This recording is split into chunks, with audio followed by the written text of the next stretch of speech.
This is Teachers Talk Radio, and you are listening live. Hello, good afternoon, and a very warm welcome to everyone tuning in for another show. And today it's going to be really crazy. Teachers Talk Radio. I'm your host, Famida Choudhary, and you have tuned in to my show today. This is Teachers Talk Radio, and you are listening live. Tune in live at ttradio.org, or to join in the conversation, download the Podbean app and search Teachers Talk Radio. Follow the hashtag TTRadio. Tune in, talk it out with Teachers Talk Radio. Once again, listeners, a very welcome to today's lunch show, Teachers Talk Radio, and good evening to my Dubai listeners, UAE listeners, in fact, and a very warm welcome. Happy New Year! This is my first show in 2026, and I'm so very excited with today's topic. Though it is actually a little different when I talk so much. So, yes, my show is titled Talk Less, Teach More. And who better to explore this powerful idea than my guest today?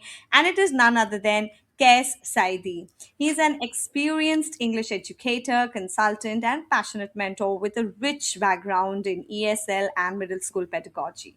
His insights have sparked important conversations and reducing teacher talking time and increasing student autonomy, especially in language rich multilingual environments. Good evening and assalamu alaikum. Kes, please welcome to the show. Hello, good evening, Miss Famida. How are you? I'm all Uh, good and I'm happy, so glad we connected right on time and you are all in my show without technical glitches. yeah, hopefully it will continue till the end of the session. Yes, yes. um, but first of all, I want to wish Happy New Year to you and to all of the listeners of Teacher Talk Radio. Wish you all the best for the new year, and for all the teachers all over the world. Wish them less talking inside the classroom, not outside of it, of course. Absolutely. I know. I think if it would have been less talking outside the classroom, then I would have to keep quiet all the time. So Yeah, yeah, you know that teachers worldwide are the most talkative people. This is I this agree. is this is a fun fact that I found. Actually, I think they are affected by the job, but Yes, now that they are deprived of much talk inside the classroom, I want like they're gonna avenge that outside of it. They're gonna talk even more. yes, yes. I think, this could be kind of a debatable topic also. Sometimes it could be Yeah. that some talkative people might have got into the profession stating that because they really are engaging when they talk, and that's why they are there, to engage the students. But as you said, it could be the vice versa, the other way Mhm. around. But nevertheless, as you said, I really like the way you started, Kes, with the fact that a reminder that we talk less in classrooms, give children the autonomy, the independency to talk, and that's what all our show is all about. And what a New Year resolution to start off with and kick off the year. Amazing. Thank you for Yeah, that. that's right.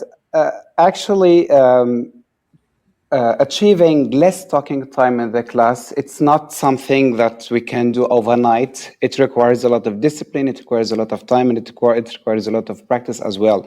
So I think uh, it's better to start now than to wait till tomorrow, and it's always better late than never. So the earlier we start, the better for us on the first hand and for our students on the other.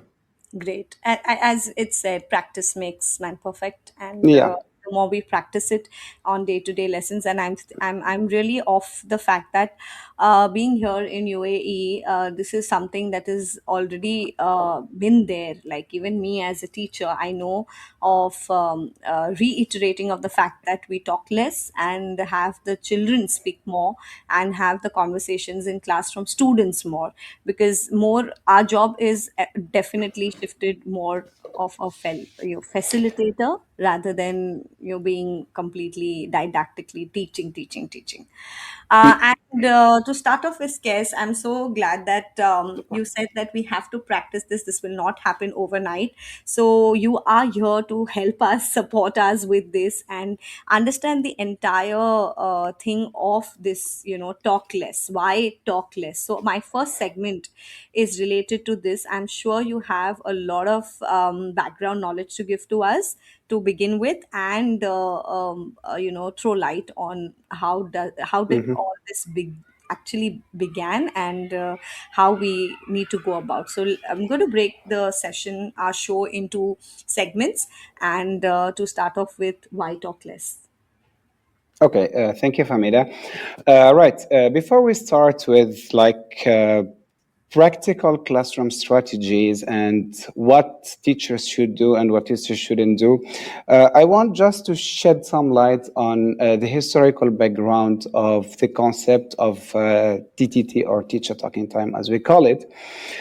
You know that up till the late 1960s, Mm-hmm. the classroom was primarily dominated by teachers. It was about who is in control of the class, and teaching at that time was uh, like teacher fronted teaching, the kind of lecturing, let's call it, Mm-hmm. until the mid 1970s, when the communicative language teaching, or the communicative approach, came into existence, and the TTT as an acronym was coined.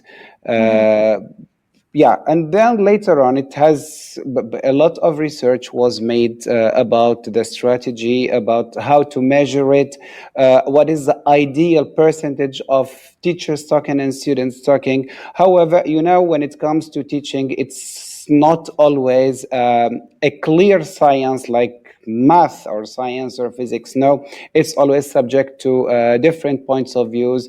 Some people say, no, I need to be in control. Some others say, no, I want to throw the ball to the students. However, what matters at the end is students learning. Are they learning or not? And how do we know that they are learning? We know that they are learning by practicing learning itself. If students are sitting in your class and they are not listening, then I'm sorry, they are not learning.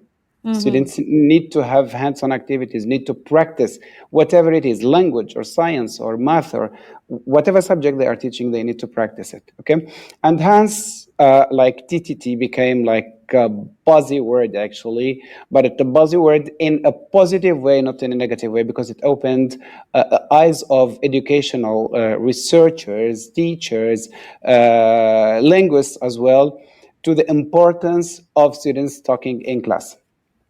All Mm-hmm. right. Back to your question, which was, Why? The why behind talk less. yeah, why behind talking less? Um, well, actually, when I start thinking about why I talk less, the Mm-hmm. first question that comes to me was my state of being when I used to leave class like a few years back. I mean, Okay. by the end of the day, I would find myself really, really exhausted.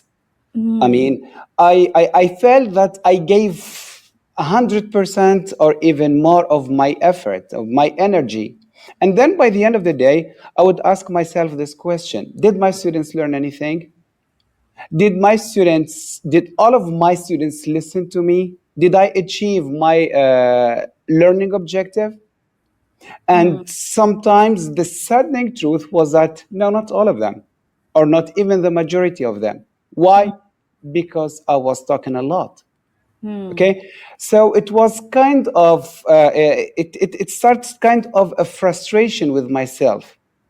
Uh, I did all the things that I would do, but then some students would start asking me, "What are we doing? What are we supposed to do now?"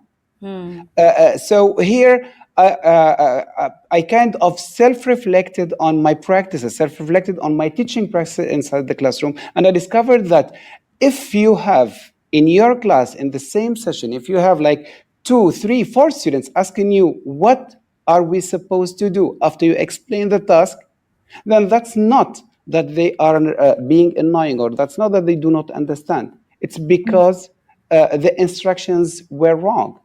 It's Hmm. because you took, as a teacher, or I took as a teacher, I took too long to explain the instructions. And in fact, you know that in education and in the classroom, we talk a lot about attention span. We talk about a lot about the time students are able to focus with the teacher and with the teacher's instructions.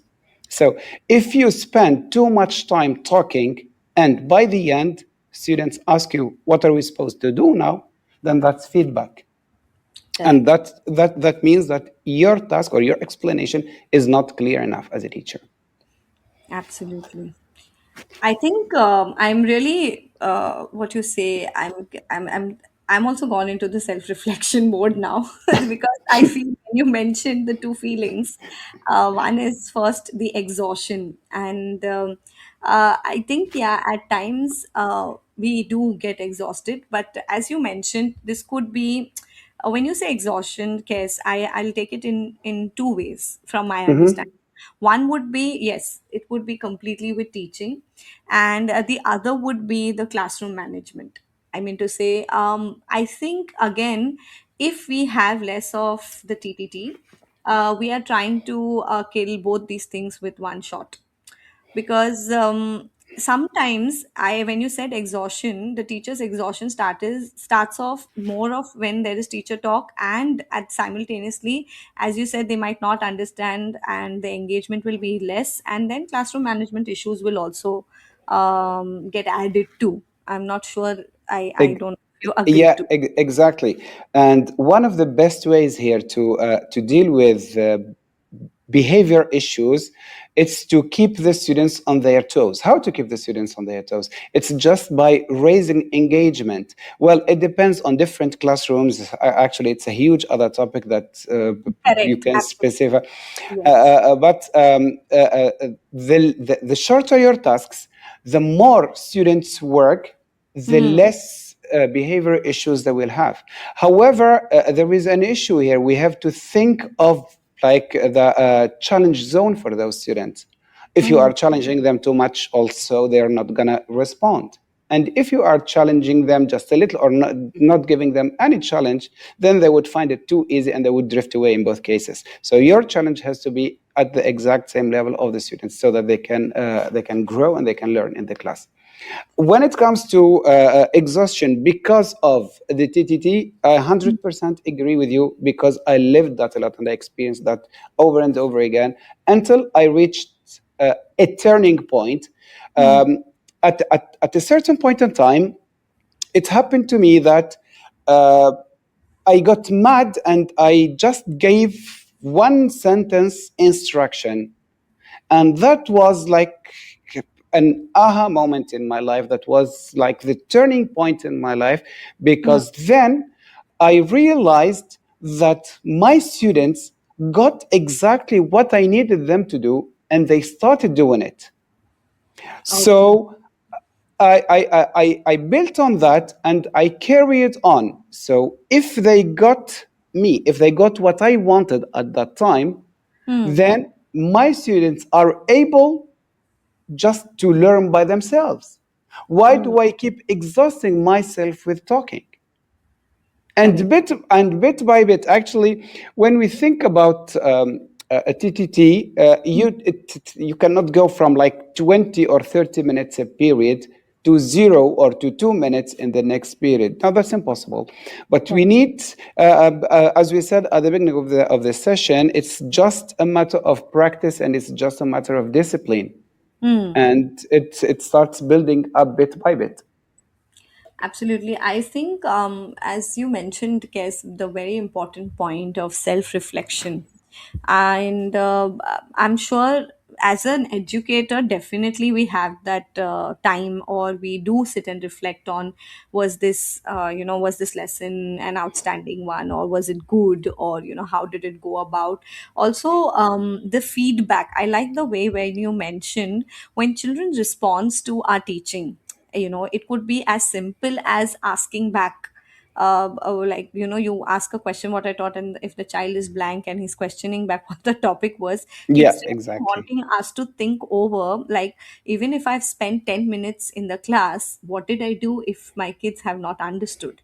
So I'm glad that we came up with that point, and I'm sure it's going to connect with all my listeners listening out there, that why to have less of TTT. First thing is to self reflect on if my lessons are not that engaging, and mostly it could be because of this. That is more of teacher talk, but what is the learning outcome? So you have to question yourself. That is one thing I get from this segment of Yeah, our conversation. exactly. Yes. So gradually moving to the next segment, yes. And I'm sure you've also spent a lot of time. And as you said, discipline is something that will get us to there. It's not going to be just in a day that will bring about changes. And I think for any good thing or anything to be established has to be a kind of a routine and consistency that we all know. Exactly, So yeah.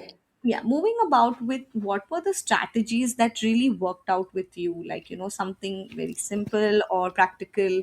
And also I would suggest if you could give us, like, some connection to a particular subject or phase, that would be great.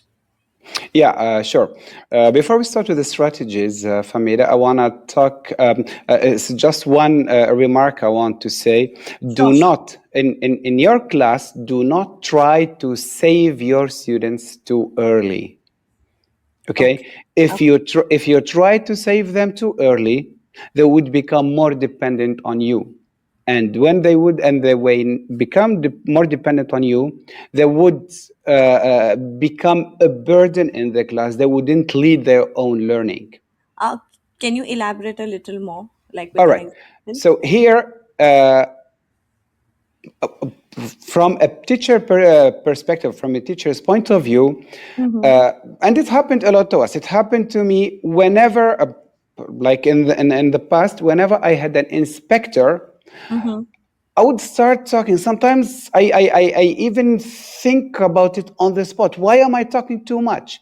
It's about it's about trying to show off. It's trying to just to show Ah, that I am in control and I know a lot about my subject. correct. Okay, and what happens to the students at that time? In fact, they get even more confused. Mm. So, what is the solution here? The solution is that do not bombard them with information, do not bombard them with instructions and guidelines, just one step at a time, Mm. and do not save them. Let them get confused at the beginning. Let them struggle at the beginning. And among the strategies that we have here is just ask your group members, ask three, then me, for example. Okay, do not come to me straight away. Ask your peers. If they do not know it, then come to me.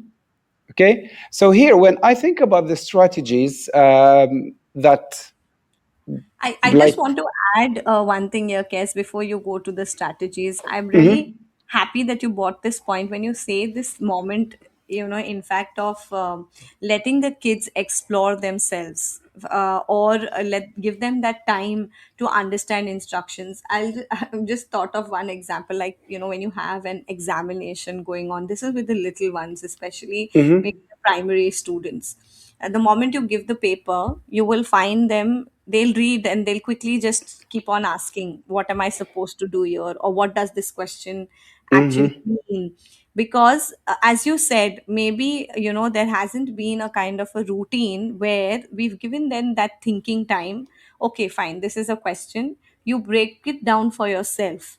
Besides, like, giving the children of determination, written scaffolds and all that, that's different. I'm talking about, yeah, like, just a normal, like an average class, yeah, where regular class, yeah, regular class, where you know that students definitely can understand or infer what is expected of the paper. And yet you will have them asking, we always say, no, why are you asking such silly questions? yeah, So, exactly, yes. So I like the fact that you brought in this realistic point forward, that we must give them that time, even if they have to just, turn and talk to their partner. and ask about what is it and discuss it and figure it out, like, okay, let's go ahead with this is what is the expectation and this is what we'll come up with, because that is also indeed a learning that is happening. Yeah, exactly. And here I want to add one more point, which is make their learning visible. I mean, students need to know what they are doing and why am I doing it. Like the majority of students inside the classrooms, they are learning math, they are learning science, they are learning physics, they are learning chemistry, but they Hmm. are learning it in a separate, in an isolated world.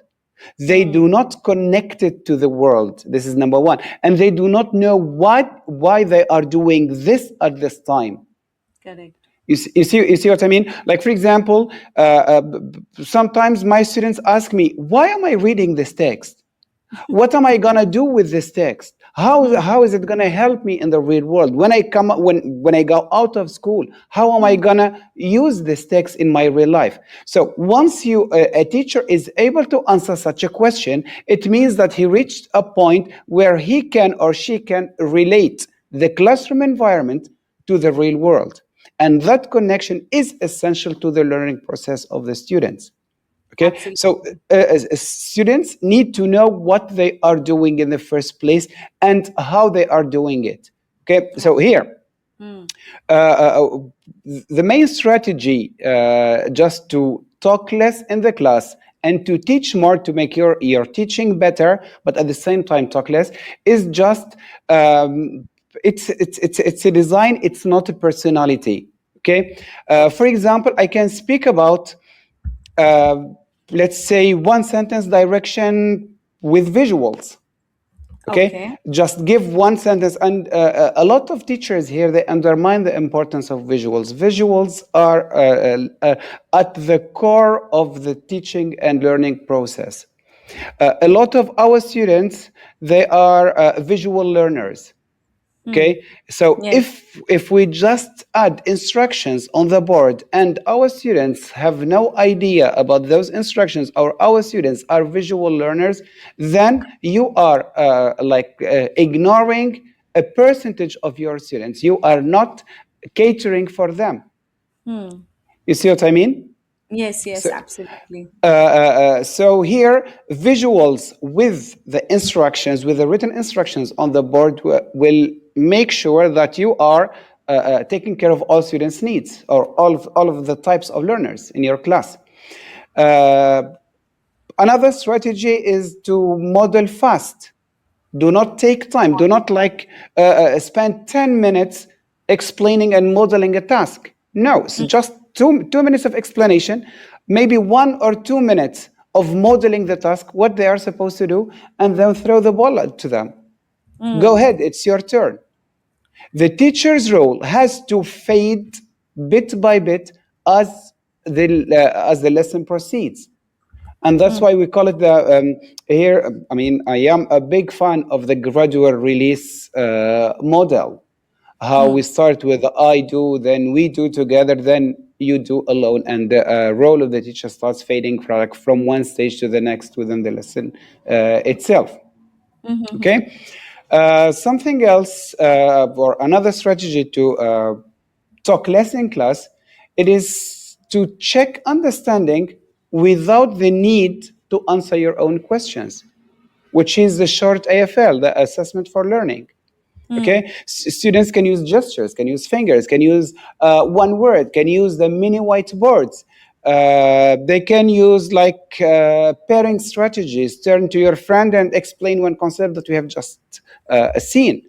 If a Hmm. student cannot do that, then they They've not learn understood. Hmm. They've not exactly. learned. Correct. Yeah, learning didn't take place in the class. Yeah. Okay. I, Uh, this, yeah, please. just adding here, because I remember I had one of our guests, and she said that of course not noise levels, but if you see a lot of conversation happening in a class, that means there's learning happening in the class. Exactly, yes. So Okay, yeah, here we are not talking about chaos, but we are talking like a controlled chaos, if you like. It's there is noise, but there must be noise. There must yeah, be noise because you want them to practice. correct. Yes, there should So, be that conversations happening. Correct. exactly. Other strategies to reduce talk to reduce teacher talking class. We can speak about student to student first, as we said earlier. Just Mm-hmm. talk to your friend. Ask three students. Ask your group members, and then if you as a group cannot reach a solution or cannot understand, cannot figure out what's going on, then you can come to me. Okay. Ah, Uh, yes. Something else, especially for teachers who are starting to think about the TTT. Hmm. And here, it's about timing your talk. Okay, put a timer. Like, for example, for this first stage of the lesson, I must not exceed 3 minutes of explanation. I think Okay. this works very well. I'm so sorry, Kes, but I'm reminded of this being applied for meetings as well. I remember when we had one meeting and then they were like, okay, the head starts and he's like, you have only 5 minutes to explain this, and then we will move on to the next segment. So actually the timing really sorts out a lot of issues because Yeah. there have been meetings at times which would go like, endlessly. Just go on Yeah, and exactly. That's right. Especially meetings of teachers. I know that. on. All Yes. right. So for teachers, as I told you, for less talking time and for the use of the timer, especially at the beginning, it is really, really useful to know where you stand at least, and then bit by bit you will get rid of the timer, and you will start relying on your like intuition, like your organization, and how your lesson flows uh, in class. Absolutely, yes. Okay, and just one strategy that let's say Yes. that covers them all, which is the use of routines. If your class does not have routines, if a teacher's class, I'm not speaking about your class, Ms. Famida, sorry, No, no, I but understand. if a teacher's class, if a teacher does not have routines, then I assure you that there will be no learning taking place in that teacher in that class. I mean, Hmm. why? Because students will not be able to understand what they are doing, when they are doing, how they are doing. Like today we start with one thing, tomorrow we are starting with something else. The next week we are doing a totally different thing. That causes a kind of like confusion within the learners themselves, and it will cause a lot of trouble and less learning as of course as a result.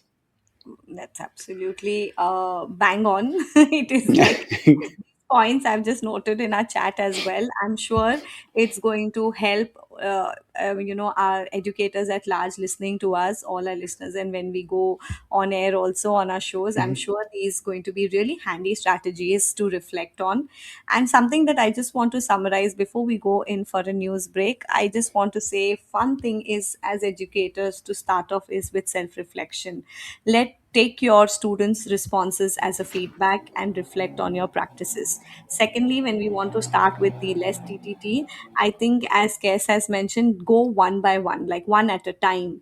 Look at strategies that would really you cannot just start off all for it, but yes, uh, go ahead and give the children more time to think, more time to discuss, more time to collaborate, in fact. And then look at learning outcomes. I think those mini checks, mini AFLs, and the modeling tasks being shorter, and timing your talk, that's absolutely required. Because I also have observed sometimes, in my lesson plan I will write like my starter is just 5 minutes, my plenary is going to be 5 minutes, but then I would end up my starter only would have exceeded the time. Exactly. Yeah, yeah. It happens all. It happens all the time. It happens all the time. That's why, as I told you, it requires practice. It requires discipline, and it requires a lot of efforts from the teachers, especially at the beginning.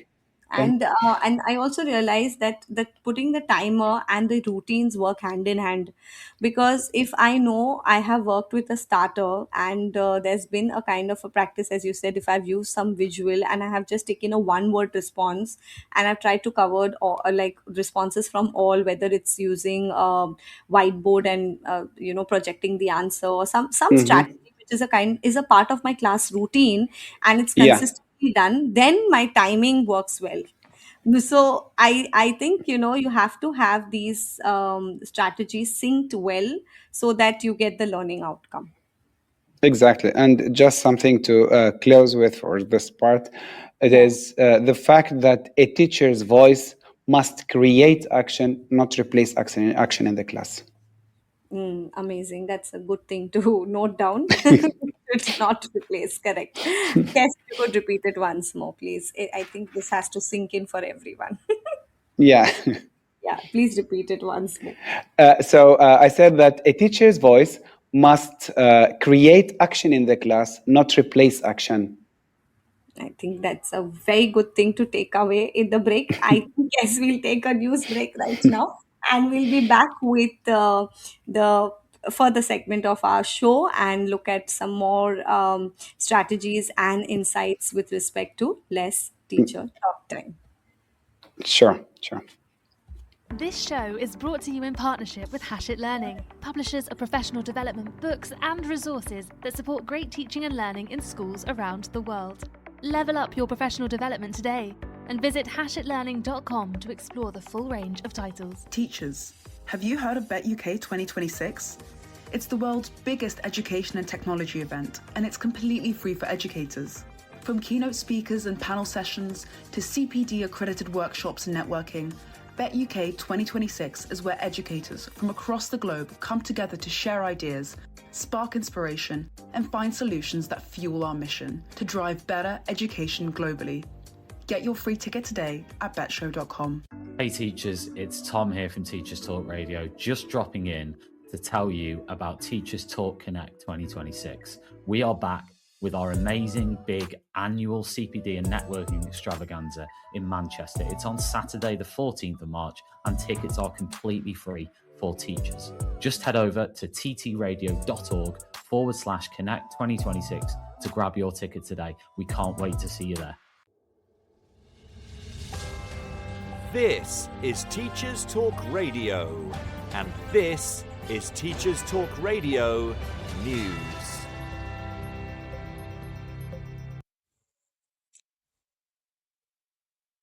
Schools Week report that Ofsted inspections of multi-academic trusts could begin as early as 2027, according to an announcement from government. Labour had pledged to introduce this during this Parliament to replace the current summary evaluation system. Education Secretary Bridget Phillipson has confirmed government will make the change via an amendment to the Children's Wellbeing and Schools Bill. Trust CEOs have welcomed it as a move that will strengthen accountability, but have warned inspections must reflect different sizes and approaches across the system, and have also questioned whether Ofsted inspectors have the expertise to do this well. The Schools Week report says that trust inspections will focus on leadership, governance and impact, according to the Department for Education. The department also said inspections will include focus on how effectively trusts improve schools, provide quality education, support staff and use resources and promote pupil well-being. The bill will give Department for Education new powers to step in when trusts are not meeting acceptable standards, including moving academies to what it describes as stronger trusts. The Confederation of School Trusts said it welcomed the move, but also said inspections must have a clear purpose and allow for diversity of approaches. It also said MATs are a crucial part of our education system.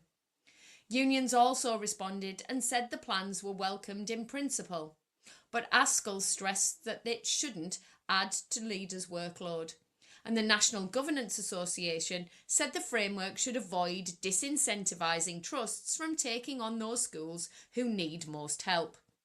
More details and comment on the Schools Week website. The BBC Yorkshire and Lincolnshire Investigations section of the news site featured a report on what school leaders have called the lonely battle against vaping. A BBC survey of thousands of secondary school teachers has found nearly 1/5 say vape detectors have been installed in their school, whilst 35% say extra staff have been deployed to patrol the school grounds to stop vaping.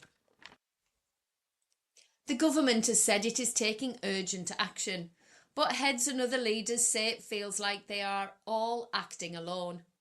The story features comment from leaders about the measures they have taken, including cutting down hedges, changing outdoor spaces, as well as installing detectors and increasing the use of CCTV.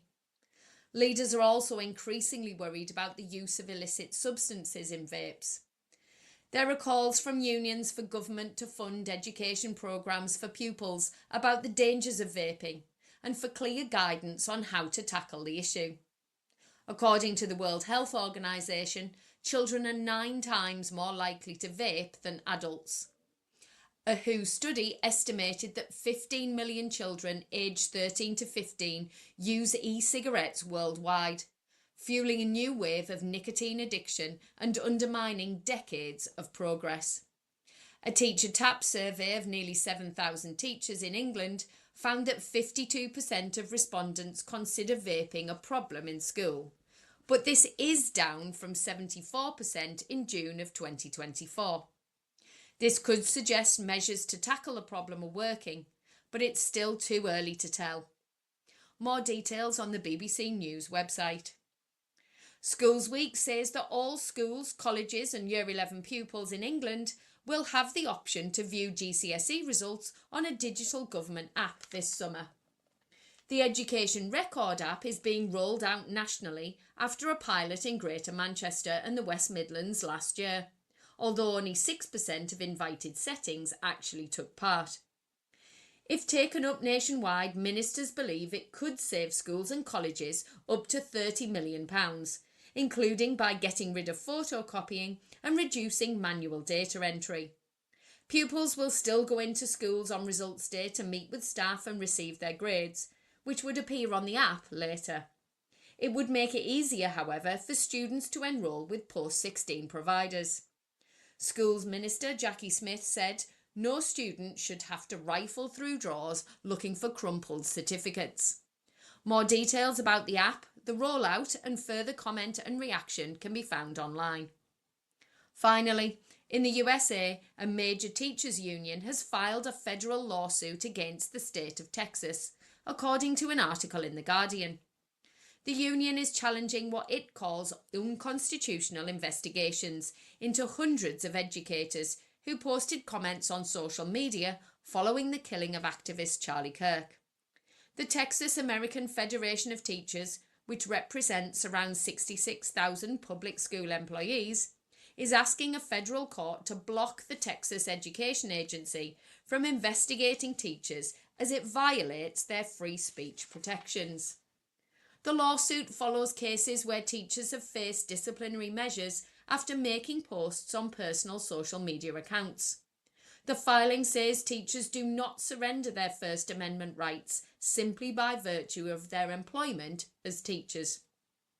It goes on to say that comments made on personal accounts outside of work hours that did not cause disruption to school operations should not be subject to investigation. More details on the Guardian online website. This has been Teachers Talk Radio News with Joe Fox.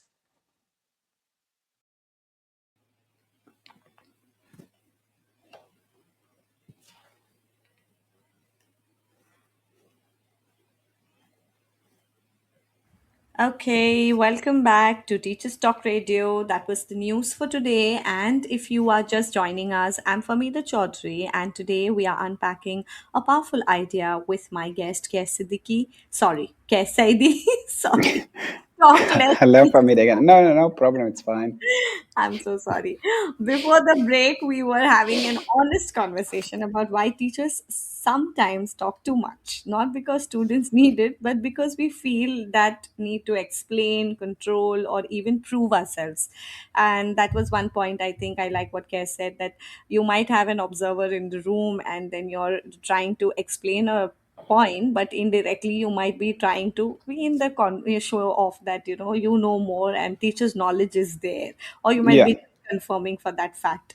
And Kes also shared something really important. When we bombard students with a lot of instructions, we don't create clarity, we often create confusion. I think that was another important takeaway, that too much of instructions lead to confusion.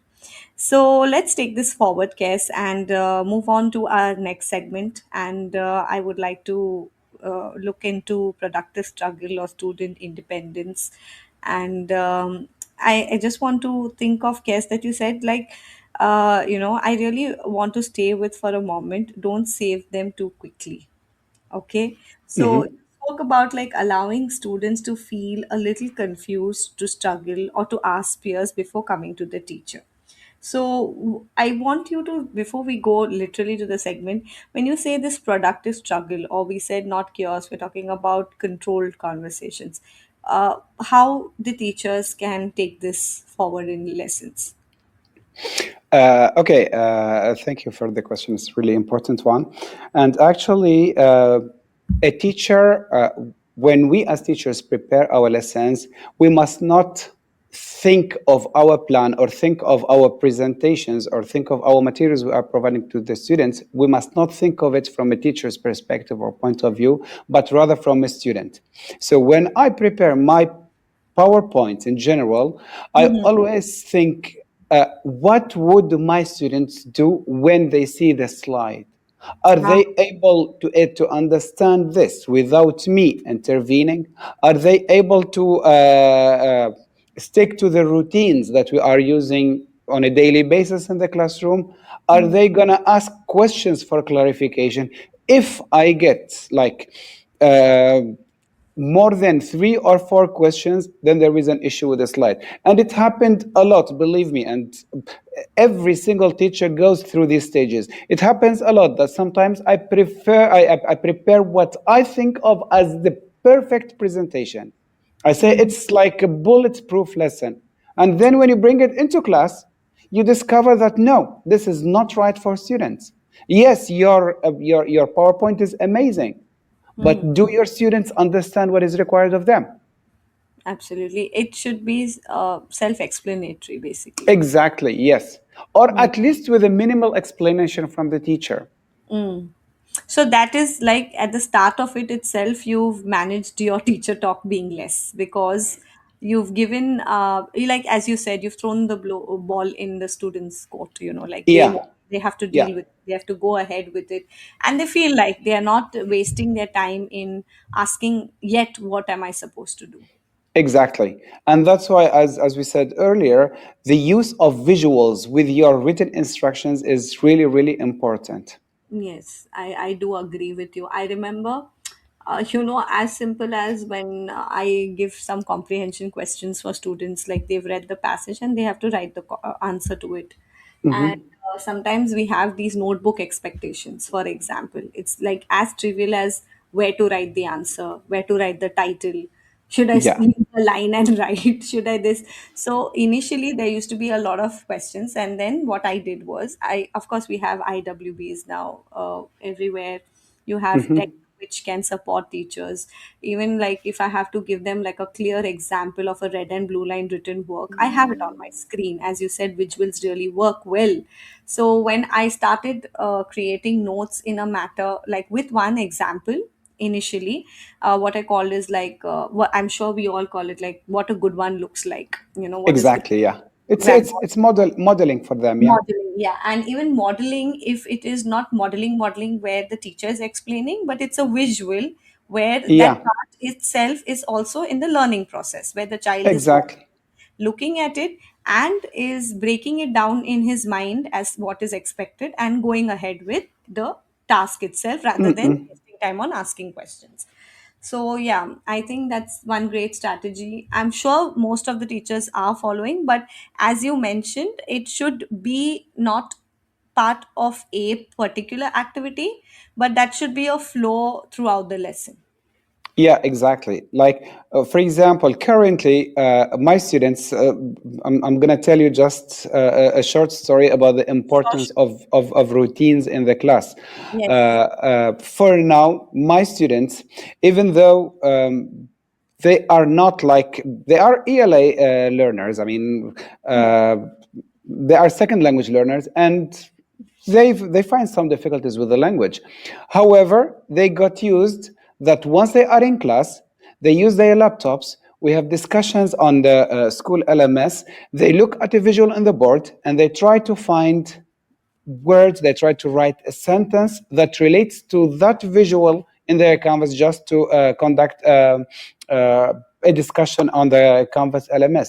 So now we even call that activity, it's the silent starter. Oh, Students, nice. once they are in class, automatically they take their devices, they look Hmm. at the board, they see the instructions on the slide, and they start writing. Hmm. That's an Okay. amazing, strategy. Again, it's a strategy, but I think, as you said, it could also be a routine that can be embedded in with these. Exactly. Yeah. Yeah. Okay, so moving on to our next part, what I want to ask you is again, Kes, is related to the role of culture and mindset. So, in your experience, Kes, like what cultural or mindset shifts are needed for a teacher to embrace this kind of approach? Because I completely agree that being in UAE, definitely, I think we are blessed that we do focus on a lot of these practices. I'm sure back even in many of the places around the globe. But as we said, we need to break down for educators as well. So, what you feel would be this mindset shift required? Yeah, I agree with you, Ms. Famida, that in the UAE, teachers are privileged because Yeah. they have to experiment with the new technologies. They have a lot of opportunities provided to them just to excel in their work and to provide the best quality of learning worldwide. It's not only in the region. However, we as teachers, we are trained to believe that when we talk, we are in control. Okay, in in many cultures, teachers are supposed to lead every single second. Okay, and therefore, when there is a kind of silence in class, let's say 2 minutes of silence, 3 minutes, 5 minutes of silence, that would be considered as a weakness to the teacher, not as a time of learning for students. However, what I've learned later is that control, it's not about the volume of your voice in the class, it's about the structure of your activities, it's about the way you prepare your activities, it's about the way you train your students to learn in class. Okay, and therefore the fear comes actually from two places. First of all, if I don't explain everything, they don't get it. And Hmm. if I stop talking, behavior will explode. Hmm. Okay. However, my answer to that is that if your students do not understand your or a teacher's long instructions, then we are falling in the same, let's say, trap. Hmm. Okay, behavior will explode on the one hand, and your students will not learn on the other. Okay, Hmm. so why not make it like fail proof by making it visible, by making the steps clear, by giving a short example or a short model for the students, and they can go on from there. Hmm. Okay, so here, what I can say is that students will not learn and they will not become independent by watching a teacher being competent in class. No, they would learn by trying themselves, by exploring themselves, by making mistakes.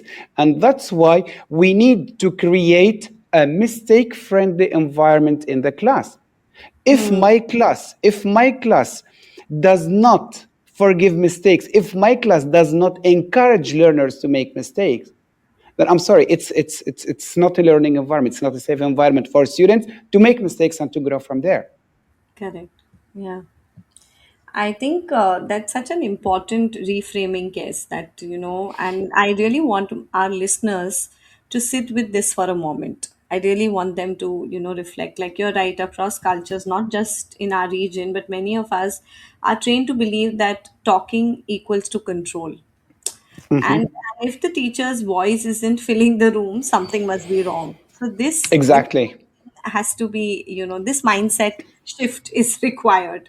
So again, and what you're saying is, control is not about talking volume. It's about the design, the structure of the lesson, or it's about how intentionally we prepare students to learn without us hovering over every second. I think that's something is really going to stick with me, and I think, and this is required for everyone. I'm so glad you pointed out this mindset shift and cultural attitude that is there around. But something for teachers to take away is the structure of the lesson, as you mentioned. Let the lesson be in itself, where children are more engaged in the task rather than teacher talking completely. Yeah, I can add here, Famida, is that when a teacher talks a lot, Mm, he is trying to show that he is in control or that she is in control. However, when your learners in class are busy learning, are busy asking questions to one another, are busy trying their best, it proves that you are in control without putting too much effort. So it's about how you structure your lesson. It's not about how loud your voice is. absolutely.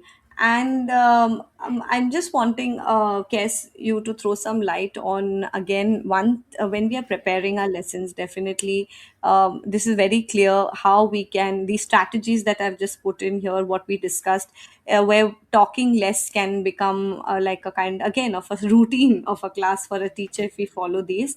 But I'm sure you know the dynamics of a lesson and the expectation, especially when it comes to differentiation. So, if you could throw some light on when we are planning, again, how can the differentiation be taken care of? All right. When we think about differentiation, actually, less talking time gives me more time to differentiate and to help those who are really in need of my help in class. How is that possible? If I have my routines in place, if I have a clear structure of my lesson, my high achievers will be working independently. Okay, so I will have less time explaining to the whole class, and therefore I will have more time to focus on the students that really need help. You get my point? So Yes. here when I talk, when I explained everything, when I try to be in control through Hmm. talking in class, I am talking only to a few of my students. I'm not talking to the whole class, Hmm. because believe me, more than 50% of the students would not be listening to me explaining. However, when I give them responsibility, when I empower them to do the learning themselves, then I do have enough time to walk around, and I do have enough time to ask those who are really in need to provide support whenever they need it. Okay, getting it. So I think that's what I'm getting it when this TTT is less. It would be actually utilized for our students who would like rather need more of broken down instructions for that matter.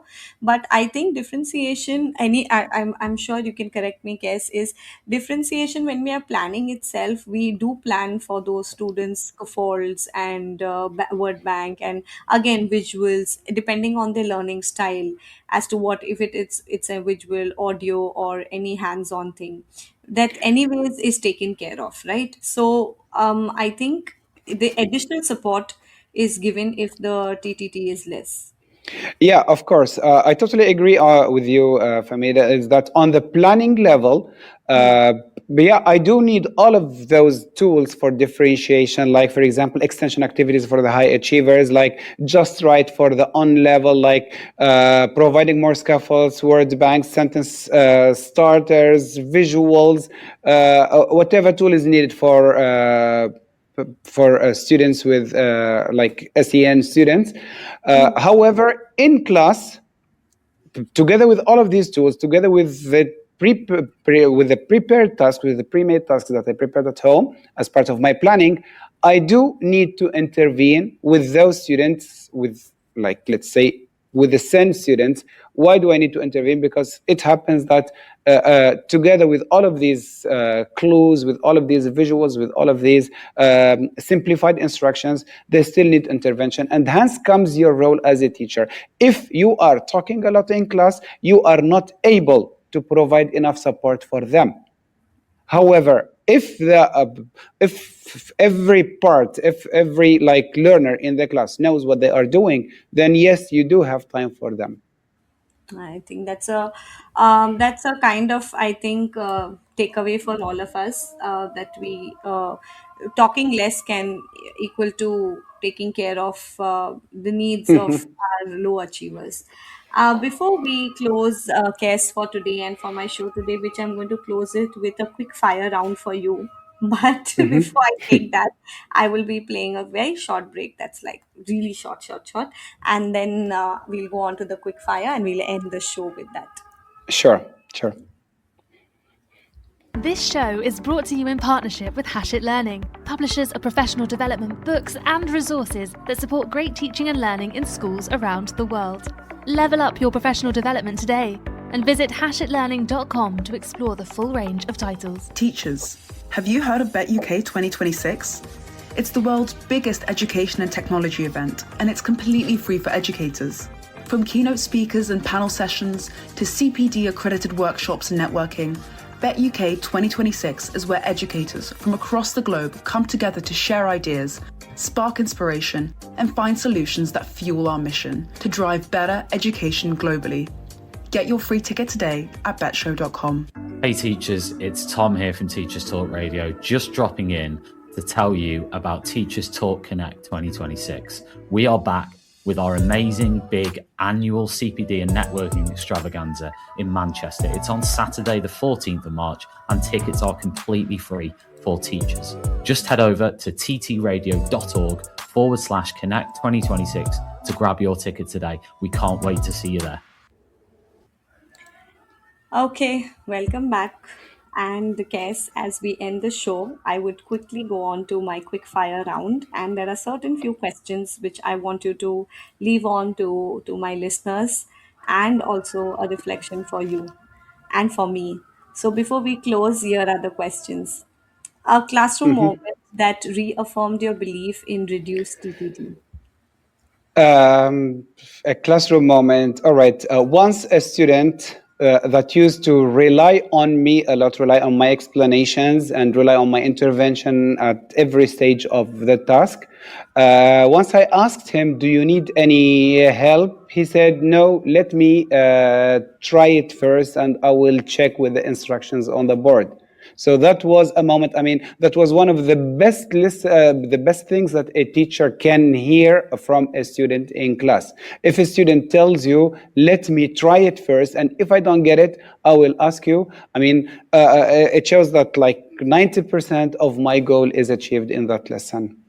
For this answer, you get this. That's a Yeah. clap. I don't know if it's playing or no. My clap is not. Why is it not playing? Okay. I generally put the sound here. I don't know why it's not playing. I'll just try it once. Okay, it's not playing. Anyways, I clap it off. All I right. really like this answer. Okay. So Thank you, when Miss. students become independent and they are, and you see that actually happening in your class, that is the reaffirmation. And our next question is one misconception teachers often have about less talk. Okay, most teachers, and not only teachers, also we have inspectors, we have principals, they think of it as being quiet in class. Well, actually, it's not being quiet, it's being more intentional. You still Okay. teach. Now, You got it now? I don't know if you can hear it. Okay, I don't know it's going on clapping now. Okay, fine. All Thank right. you. Go ahead. So less talk. Most people think that less talk means being quiet in class, and actually, it's not being quiet. It's being more intentional. And you still teach. You are still doing your part as a teacher, but you are not doing the thinking for them. You are not. You are helping them to think. That's the point. That's the point. Last, your top three student-led activities for engagement. So I might think of think per share. Okay, But we need roles for each of them, like the thinker, the writer, the speaker, and so on. Together with a timer, we need the mini whiteboards, yes. and also we need maybe jigsaw reading or express groups Yeah. when students teach each other. peer tutoring, I mean. Yeah, jigsaw reading really works well. I agree to it. I've tried that as well. That's a nice student-led keeping kids engaged activity. And last but not the least, a message to all our listeners, educators, afraid to give up control to students. First of all, I want to thank you, Famida. Actually, my biggest message, it's really simple. If students cannot start the task without repeating it yourself, the task needs redesign. If they cannot start without your intervention, then we need to rethink what we are doing. When we talk less on purpose, students don't learn less, they grow more. Great. I'll take that message and keep it. And I think that's a resounding message, guess, that you've given us. And I think what's really stayed with me also is the simple but powerful idea: when we talk less, we will see more. Yeah, So, exactly. so we see who's confident, we see who's confused, we see who needs scaffolding, reassurance, or a gentle nudge and forward. So, listeners out there, today's discussion wasn't about silencing teachers, it was about amplifying learning, about shifting our energy from constant explaining to intentional designing, from controlling every second to trusting our students and our planning. Yes, I really want to thank you for bringing such honesty and clarity to this conversation. Your reflections will definitely remind us that good teaching isn't measured by how much we speak, but by how much our students think, try, struggle, and grow. Thank you so much, Miss, and thank you for providing me with this opportunity. Actually, I really enjoyed talking with you. I really enjoyed brainstorming and discussing matters related to teachers and their talking time in class. And yeah, thank you so much. Thank you. Great, yes. So, to everyone listening, as you walk into your classrooms next week, Monday, I'll leave you with one reflective question: who is doing most of the work in your lesson, you or your students? If the Exactly. answer feels uncomfortable, that's okay. That's where growth begins. This is Famida Choudhary signing off from Teachers Talk Radio. Until next time, talk less, teach more, and trust the learning process. Thank you all for tuning in. Thank you, Kes. Thank you.